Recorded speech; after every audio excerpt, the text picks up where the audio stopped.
le projet d'exploitation minière de la Montagne d'Or dans l'ouest guyanais, la promesse d'une mine d'emploi faite par la société minière russe Nordgold à la Guyane. Igor Klimanov s'efforce de convaincre le directeur russe d'y vouloir contribuer au développement socio-économique de la Guyane. Le reportage à Londres de nos confrères de Paris. Si l'argent avait une odeur, on la sentirait ici. La City de Londres est le temple des sociétés minières et des matières premières comme l'or ou le nickel. Le directeur du développement du groupe minier Nordgold nous reçoit. Igor Klimanov est russe, mais il tient à s'exprimer en français et trouver les mots justes pour convaincre de l'intérêt de son grand projet minier pour la Guyane. Le projet de Montagne d'Or prévoit la création de 750 emplois directs et plus que 3000 emplois indirects.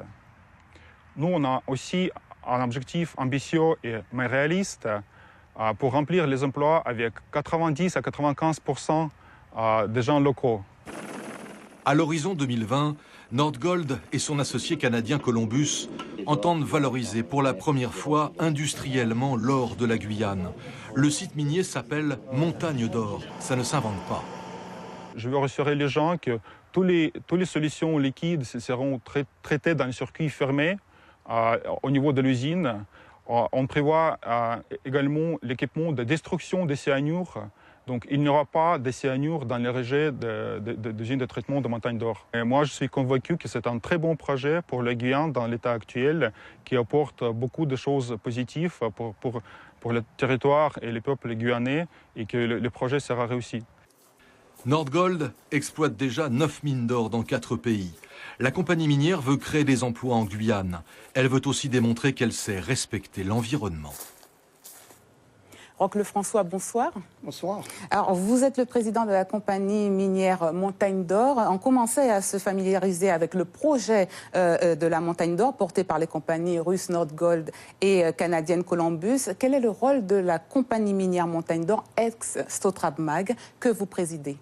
Bon, la compagnie minière Montagne d'Or est maintenant un joint venture, un partenariat entre Columbus Gold et Nordgold. Il est le porteur de projet du projet Montagne d'Or. Donc c'est un troisième acteur? Non, c'est le joint venture, c'est l'entité guyanaise qui porte le projet Montagne d'Or. Donc le projet Montagne d'Or est un joint venture entre Columbus Gold et Nordgold. D'accord. Donc, on l'a également entendu dans le reportage, le procédé de traitement du minerai sera le cyanure en cuve sans risque de fuite, l'a précisé Igor Klimanov, mais il disait également que ce cyanure sera détruit. Qu'en est-il cependant des digues de retenue qui peuvent céder sous l'effet des fortes pluies que nous connaissons en Guyane? Bon, nous procédons. En ce moment, il y a les études de rupture de digues et les études de danger qui ne sont pas complétées. Ils sont en cours. Ils devraient être complétés au 4e trimestre pour finaliser l'étude d'impact qui est en cours depuis 4 ans, donc l'étude d'impact environnemental.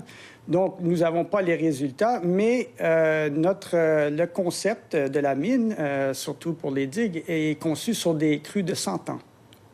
Des crues de 100 ans, c'est-à-dire? 100 ans. Oui. Oui.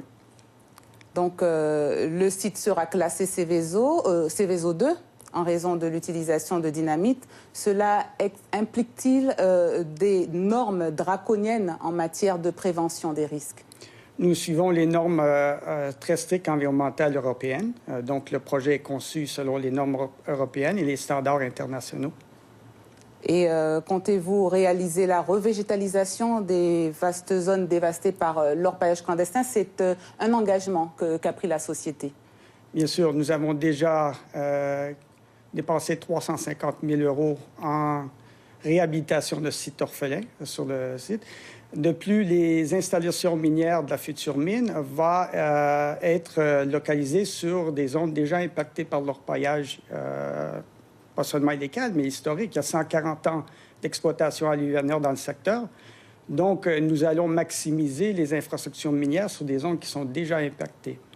Alors, quelle est la surface totale de la mine? C'est toujours la même? Bon, le projet, en ce moment, a été vraiment conçu avec une approche environnementale très responsable. Nous avons minimisé l'espace que va occuper la mine, l'empreinte environnementale, à 8 km². Ça inclut toutes les installations, incluant l'usine, la base vie, les zones de stockage et la fosse d'exploitation. Donc, la concession dite Bœuf d'Or est un autre de vos sites d'exploitation aurifère, toujours dans l'ouest du pays. Et là, le collectif Hors de Question s'inquiète, notamment à propos des conditions dans lesquelles se déroule l'enquête publique relative à la demande d'autorisation d'ouverture de travaux miniers. Les explications dans ce reportage d'Anthony Hilaire et Franck Fernandez. La demande d'autorisation d'ouverture des travaux miniers sur la concession dite Bœuf-Mort à Saint-Laurent-du-Maroni provoque des hauts le cœur chez les membres du collectif Hors de Question, qui regroupe 25 associations guyanaises, dont toutes les associations des peuples autochtones de Guyane. Pour nous, c'est une manœuvre pernicieuse, pour ne pas dire honteuse, de la compagnie de commencer à s'installer en infrastructure et compagnie sur le site de Montagne d'Or. Donc ça a l'air d'être une petite demande d'exploitation secondaire alluvionnaire, mais c'est une manière de mettre l'État devant le fait accompli d'installation sur le site pour après justifier l'obligation d'autorisation pour le méga projet de mine à ciel ouvert. Certains n'hésitent pas à pointer du doigt les manquements en termes de communication et donc d'information auprès de la population. Avant l'enquête publique, il doit y avoir la campagne officielle d'information de la population. Et c'est ce qui n'est pas fait. Il y a eu une forme déguisée de 2-3 réunions, une à Cayenne, une à Saint-Laurent, etc., mais avec un public choisi. C'est-à-dire, moi j'y étais, je n'ai pas pu entrer dans la salle. Donc on voit toujours que on essaie de passer à côté des choses, de saupoudrer. Enfin, on fait tout pour que la population ne soit pas informée. Plus de 1500 personnes ont apporté leur contribution à cette enquête publique. Un chiffre qui, selon le collectif Hors de Question, prouve que ce projet suscite rejet et interrogation. Une réunion publique est prévue ce jeudi 27 juillet à Saint-Laurent-du-Maroni. Roch Lefrançois, comprenez-vous les inquiétudes du collectif? Bien sûr, je voudrais préciser que l'enquête publique qui est en cours en ce moment, et que ça ne concerne pas la mine industrielle de Montagne d'Or. Le projet industriel de Montagne d'Or. Il s'agit d'un plus petit site, celui de Bœuf-Mort. Voilà, c'est pour une exploitation alluvionnaire, pour installer une TPE locale, pour qu'il ait la possibilité de travailler dans le site de Bœuf-Mort. Donc, cette enquête publique-là ne concerne que cette petite exploitation alluvionnaire. Et pourquoi vous intéressez également à cette petite concession? Parce que...